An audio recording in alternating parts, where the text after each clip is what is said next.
চামগুৰিৰ বাজিয়া গাঁৱত ড্ৰাগছ আসক্ত ছাগলী চোৰক আটক কৰে ৰাইজে।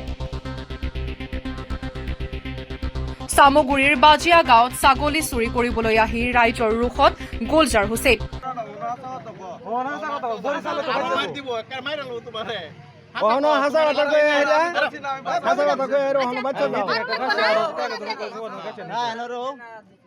ৰূপহীৰ জিউমাৰীৰ পৰা চামগুৰিৰ বাজিয়া গাঁৱত চুৰি কৰিবলৈ আহিছিল গুলজাৰ হুছেইনে।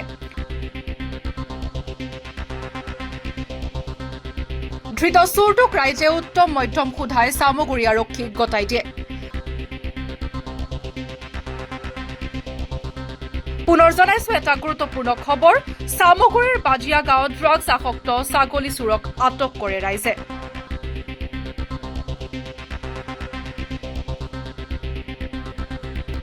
চামগুৰিৰ বাজিয়া গাঁৱত ছাগলী চুৰি কৰিবলৈ আহি ৰাইজৰ ৰোষত গুলজাৰ হুছেইন। ৰূপহীৰ জিউমাৰীৰ পৰা চামগুৰিৰ বাজিয়া গাঁৱত চুৰি কৰিবলৈ আহিছিল গুলজাৰ হুছেইনে। ধৃত চোৰটোৰ পৰা দুটা ছাগলী উদ্ধাৰ কৰিছে ৰাইজে। ধৃত চোৰটোক ৰাইজে উত্তম মধ্যম সোধাই চামগুৰি আৰক্ষীক গতাই দিয়ে।